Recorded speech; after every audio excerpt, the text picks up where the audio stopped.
এবার গাজায় হামাসের সঙ্গে তীব্র লড়াইয়ে ইসরায়েলি সেনা নিহত। আরো বিস্তারিত জানিয়ে দিব।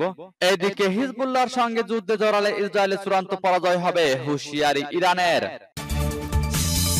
এবার পারমাণবিক অস্ত্রের বিকাশ অব্যাহত রাখবে রাশিয়া, সতর্কবার্তা পুতিনের।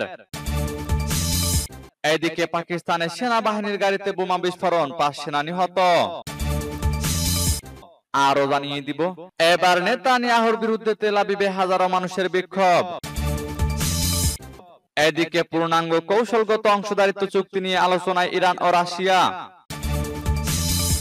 এবার হিজবুল্লাহর সঙ্গে যুদ্ধ হলে ইসরায়েলকে সহায়তা দেবে যুক্তরাষ্ট্র, দাবি রিপোর্টে। এবং সর্বশেষে জানিয়ে দিব। এদিকে লেবাননে ইসরায়েলি আগ্রাসন নিয়ে জাতিসংঘের হুঁশিয়ারি। শুনছিলেন সংবাদ শিরোনাম, এখন বিস্তারিত। তবে তার আগে অনুরোধ থাকবে এই ভিডিওতে একটি লাইক দিন এবং কমেন্টস করে জানিয়ে দিন আপনি কোন জেলা থেকে বা কোথায় থেকে আমাদের সাথে যুক্ত রয়েছেন। এবং সংবাদের সর্বশেষ গুরুত্বপূর্ণ আপডেট পেতে চ্যানেলটি সাবস্ক্রাইব করে আমাদের সঙ্গেই থাকুন। এবার গাজায় হামাসের সঙ্গে লড়াইয়ে ইসরায়েলি সেনা নিহত। ফিলিস্তিনের গাজা উপত্যকায় হামাসের সঙ্গে লড়াই চলাকালে একজন ইসরায়েলি সেনা নিহত হয়েছেন। 25 বছর বয়সী ওই সেনা ইসরায়েলি সেনাবাহিনীর 205 ব্যাটালিয়নে কর্মরত ছিলেন। ইসরায়েলের সেনাবাহিনী এক বিবৃতিতে এই তথ্য জানিয়েছে। গত বছরের 7 অক্টোবর ইসরায়েলে আকস্মিক হামলা চালায় ফিলিস্তিনের স্বাধীনতাকামী সংগঠন হামাস। এতে 12 জন নিহত হন। জিম্মি করা হয় 2 শতাধিক ব্যক্তিকে। জবাবে ওই দিন থেকে গাজায় নির্মম হামলা চালাচ্ছে ইসরায়েল। গাজার স্বাস্থ্য মন্ত্রণালয় জানিয়েছে, গত 7 অক্টোবর থেকে ইসরায়েলি হামলায় 38,000 ফিলিস্তিনি নিহত হয়েছেন। আহত হয়েছেন 85,000-এর বেশি। গাজা অভিযানে ইসরায়েলের 315 জন সেনা প্রাণ হারিয়েছেন। এদিকে হিজবুল্লাহর সঙ্গে যুদ্ধে জড়ালে ইসরায়েলের চূড়ান্ত পরাজয় হবে, হুঁশিয়ারি ইরানের। লেবাননের সশস্ত্র গোষ্ঠী হিজবুল্লাহর সঙ্গে সর্বাত্মক যুদ্ধে গেলে ইসরায়েলের চূড়ান্ত পরাজয় হবে বলে সতর্ক করেছে ইরান। হিজবুল্লাহ নিজেকে এবং লেবাননকে রক্ষা করতে সক্ষম বলে শুক্রবার এক বিবৃতিতে এ সতর্কবার্তা দিয়েছে তেহরান। খবর আল জাজিরার সামাজিক যোগাযোগ মাধ্যমে দেওয়া এক পোস্টে জাতিসংঘে ইরানের মিশন জানিয়েছে, নিজেকে বাঁচাতে দখলদার ইসরায়েলি শাসনের যে কোনো দুরভিসন্ধিমূলক সিদ্ধান্ত এই অঞ্চলকে একটি নতুন যুদ্ধে নিমজ্জিত করতে পারে। এর ফলে 1948 সালে অধিকৃত ইসরায়েলি অঞ্চল সহ লেবাননের অবকাঠামো বিধ্বস্ত হবে। ওই পোস্টে আরো বলা হয়, নিঃসন্দেহে এই যুদ্ধে ইহুদিবাদী শাসনের চূড়ান্ত পরাজয় হবে। লেবাননের প্রতিরোধ আন্দোলন হিজবুল্লাহর নিজেকে এবং লেবাননকে রক্ষা করার ক্ষমতা রয়েছে। সম্ভবত এই অবৈধ শাসনের আত্মধ্বংসের সময়ও এসেছে। ইরান সমর্থিত হিজবুল্লাহকে শুক্রবার হুমকি দিয়েছে ইসরায়েল। দেশটির পররাষ্ট্রমন্ত্রী ইসরায়েল কাতজ বলেছেন, শীঘ্র আমরা হিজবুল্লাহকে মোকাবেলার বিষয়ে প্রয়োজনীয় সিদ্ধান্ত নেব। এবার পারমাণবিক অস্ত্রের বিকাশ অব্যাহত রাখবে রাশিয়া, সতর্কবার্তা পুতিনের। ইউক্রেনের পশ্চিম ও দক্ষিণ অঞ্চলে জ্বালানি অবকাঠামোতে ব্যাপক হামলা চালিয়েছে রাশিয়া। শুক্রবার মধ্যরাতে এই হামলা চালানো হয়েছে। শনিবার ইউক্রেনের জ্বালানি মন্ত্রণালয় হামলার বিষয়টি নিশ্চিত করেছে।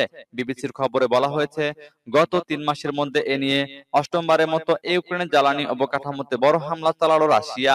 রুশ আক্রমণে জাপরিজিয়া ও লবিব অঞ্চলে ইউক্রেনের জ্বালানি অবকাঠামোর অনেক সরঞ্জাম ক্ষতিগ্রস্ত হয়েছে বলে জানিয়েছে দেশটির জ্বালানি মন্ত্রণালয়। এছাড়াও হামলায় 2 কর্মচারী আহত হয়েছেন। তাদের জাপরিজিয়ার হাসপাতালে ভর্তি করা হয়েছে। ইউক্রেনীয় কর্তৃপক্ষ জানিয়েছে, রাতভর রাশিয়ার হামলায় একটি বিদ্যুৎ কেন্দ্র সহ জ্বালানি অবকাঠামোর বেশ ক্ষয়ক্ষতি হয়েছে। হামলায় 7 কর্মী আহত হয়েছেন বলে জানানো হয়েছে। ইউক্রেনের সবচেয়ে বড় বেসরকারি জ্বালানি কোম্পানি ডিটিইউকে বলেছে, রুশ হামলায় তাদের একটি প্ল্যান্টে বড় ধরনের ক্ষয়ক্ষতি হয়েছে। 2 বছরের বেশি সময় ধরে ইউক্রেনে আগ্রাসন চালাচ্ছে রাশিয়া। এদিকে পাকিস্তানের সেনাবাহিনীর গাড়িতে বোমা বিস্ফোরণ, 5 সেনা নিহত। পাকিস্তানের উত্তর পশ্চিম অঞ্চলে আফগানিস্তান সীমান্ত লগ্ন সেনাবাহিনীর একটি গাড়িতে বোমা বিস্ফোরণের ঘটনা ঘটেছে।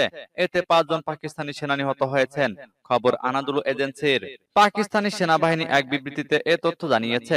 এতে বলা হয়, শুক্রবার দেশটির খাইবার পাখতুনখাওয়া প্রদেশের পার্বত্য খুররাম জেলায় এই ঘটনা ঘটেছে। পাকিস্তানি তালেবান ও ইসলামিক স্টেট গ্রুপ পাকিস্তানের ওই এলাকায় দীর্ঘদিন ধরে বেশ সক্রিয়। বিবৃতিতে আরো বলা হয়েছে, নিরাপত্তা বাহিনীর গাড়িতে আগে থেকে পেতে রাখা বোমা বিস্ফোরণে সেনাবাহিনীর 5 5 জন সদস্য নিহত হয়েছেন। তবে তাৎক্ষণিকভাবে এই হামলার দায় কেউ স্বীকার করেনি। পাকিস্তানের ওই এলাকায় নিরাপত্তা বাহিনীর উপর মাঝে মধ্যেই হামলা চালায় তালেবানরা। সংগঠনটি তেহরিকি তালেবান পাকিস্তান নামে পরিচিত। 2021 সালের আগস্টে আফগানিস্তানে তালেবান শাসন ফিরে আসার পর এমন হামলার ঘটনা বেড়েছে।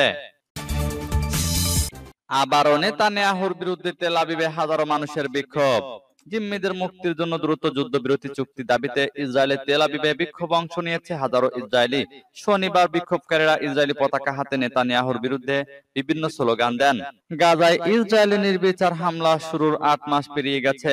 এরপর থেকে প্রতি সপ্তাহান্তে ইসরায়েলের বিভিন্ন শহরগুলোয় বিক্ষোভ হয়ে আসছে। সংবাদ মাধ্যম আল জাজিরা জানায়, স্থানীয় সময় শনিবার রাতে বিক্ষোভকারীরা ইসরায়েলের নতুন নির্বাচন এবং জিম্মিদের ফিরিয়ে আনার দাবি জানান। টাইমস অফ ইসরায়েল জানিয়েছে, নেতানিয়াহুর দল লিকুদ পার্টির সদর দপ্তরের কাছে বিক্ষোভকারীরা রাস্তা অবরোধ করে সরকার বিরোধী বিক্ষোভ শুরু করে। এ সময় পুলিশ তাদের বাধা দেয়। এক পর্যায়ে ধরপাকড় চালিয়ে কয়েকজনকে গ্রেপ্তার করে পুলিশ। এদিকে তেল আবিবের গণতন্ত্র চত্বরে বিক্ষোভকারীদের অনেকে মাটিতে শুয়ে পড়েন। এর আগে সেখানকার মাটি লাল রং করা হয়। বিক্ষোভকারীরা বলেন, নেতানিয়াহুর হাতে আজ ইসরায়েলের গণতন্ত্র এভাবেই হত্যার শিকার হয়েছে। এদিকে বার্তা সংস্থা রয়টার্স জানিয়েছে, শনিবার রাতে তেল আবিবের রাজপথে আরো একটি বিক্ষোভ মিছিল করেন হামাসের হাতে জিম্মি ব্যক্তিদের হাজারো স্বজন ও সমর্থক। বিক্ষোভে তারা হামাসের হাতে জিম্মিদের দ্রুত ফিরিয়ে আনতে দ্রুত যুদ্ধবিরতি চুক্তির দাবি জানান। অন্যদিকে ফিলিস্তিনের অধিকৃত পশ্চিম তীরে অভিযান চালানোর সময় গুলিতে আহত এক ব্যক্তিকে জিপ গাড়ির সামনে বেঁধে নিয়ে যাওয়ার একটি ভিডিও ছড়িয়ে পড়েছে সামাজিক যোগাযোগ মাধ্যমে। এদিকে পূর্ণাঙ্গ কৌশলগত অংশীদারিত্ব চুক্তি নিয়ে আলোচনায় ইরান ও রাশিয়া। ইরান এবং রাশিয়ার কূটনীতিকেরা দুই দেশের মধ্যে পূর্ণাঙ্গ কৌশলগত অংশীদারিত্ব চুক্তি সইয়ের বিষয়ে আলোচনা করেছেন।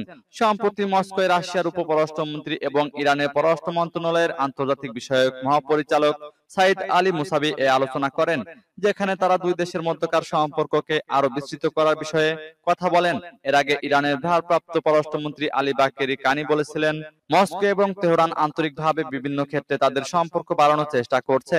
গত 12 জুন রাশিয়ার নিজনি নভগরদ শহরে ব্রিক্সভুক্ত দেশগুলোর পররাষ্ট্রমন্ত্রীদের বৈঠকের অবকাশে এক সাক্ষাৎকারে আলী বাকেরি বলেন, ইরান এবং রাশিয়া হচ্ছে দুটি প্রতিবেশী দেশ যাদের মধ্যে রয়েছে ঐতিহাসিক সম্পর্ক।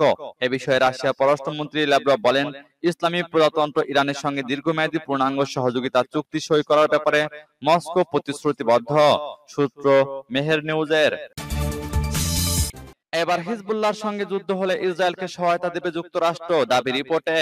লেবাননের শক্তিশালী সশস্ত্র গোষ্ঠী হিজবুল্লাহর সঙ্গে যুদ্ধ বাঁধলে ইসরায়েলকে পূর্ণ সমর্থন দেওয়ার ঘোষণা দিয়েছে যুক্তরাষ্ট্র। মার্কিন প্রেসিডেন্ট জো বাইডেন প্রশাসনের এক কর্মকর্তার বরাতে এ তথ্য জানিয়েছে সংবাদ মাধ্যম সিএনএন।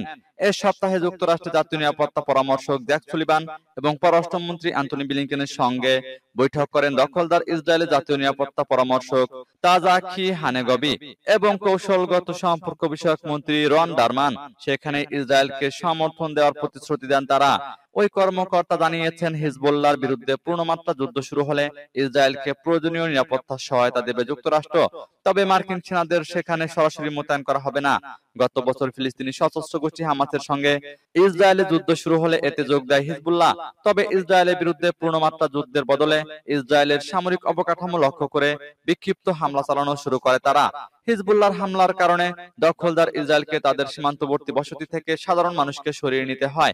8 মাসের বেশি সময় ধরে বাস্তুহীন হয়ে পড়া এসব মানুষকে সেসব বসতিতে ফেরাতে চাপ বাড়ছে ইসরায়েলি সরকারের উপর। আর এ কারণে তারা এখন হিজবুল্লাহর বিরুদ্ধে যুদ্ধ করার হুমকি দিচ্ছে। তবে এর মধ্যে হিজবুল্লাহর সেক্রেটারি জেনারেল হাসান নাসরুল্লাহ পাল্টা হুমকি দিয়েছেন। তিনি বলেছেন, যদি ইসরায়েল তাদের বিরুদ্ধে পূর্ণমাত্রা যুদ্ধ শুরু করে তাহলে ইসরায়েলের কোনো অংশ হিজবুল্লাহর হামলা থেকে নিরাপদ থাকবে না। ইসরায়েলের প্রত্যেকটি অংশে রকেট হামলা চালানো হবে বলে হুঁশিয়ারি দিয়েছেন তিনি। এদিকে লেবাননে ইসরায়েলি আগ্রাসন নিয়ে জাতিসংঘের হুঁশিয়ারি। লেবাননে ইসরায়েল আগ্রাসন চালালে তা পুরো মধ্যপ্রাচ্যে ছড়িয়ে পড়তে পারে বলে হুঁশিয়ারি দিয়েছেন জাতিসংঘ মহাসচিব অ্যান্টনিও গুতেরেস। শুক্রবার নিউ ইয়র্কে সাংবাদিকদের সঙ্গে আলাপকালে তিনি বলেন, ইসরায়েলের আগ্রাসনের কারণে পুরো মধ্যপ্রাচ্যে যুদ্ধ ছড়িয়ে পড়ার যে আশঙ্কা সেটি বাস্তব। এ সময় তিনি ইসরায়েল ও লেবাননের হিজবুল্লাহ যোদ্ধাদের মধ্যে নিয়মিত সংঘর্ষ এবং বাকযুদ্ধ বেড়ে যাওয়ার ঘটনা উল্লেখ করেন। গুতেরেস বলেন, ব্লু লাইন বরাবর ইসরায়েল এবং হিজবুল্লাহর মধ্যে ক্রমবর্ধমান উত্তেজনা নিয়ে গভীর উদ্বেগ প্রকাশ করতে আজ আমি বাধ্য হচ্ছি। বেড়ে যাওয়া গুলি বিনিময় এবং দুপক্ষের বাগযুদ্ধ একটি সর্বাত্মক যুদ্ধের ঝুঁকির মধ্যে ফেলেছে। এই যুদ্ধ পুরো মধ্যপ্রাচ্যে বিস্তৃত হওয়া সত্যিই সম্ভব, যা অবশ্যই এড়িয়ে যেতে হবে। এ নিয়ে ভুল হিসাব নিকাশ এবং একটা বিপর্যয় ঘটাতে পারে যা সীমার বাইরে এবং কল্পনারও বাইরে। মধ্যপ্রাচ্যের জনগণ এবং বিশ্ববাসী লেবাননকে আরো একটি গাজায় পরিণত হওয়া দেখতে চায় না। মন্তব্য করে জাতিসংঘ মহাসচিব বলেন, এমন যুদ্ধের ভার তাদের পক্ষে বহন করা সম্ভব নয়। সূত্র মেহের নিউজের।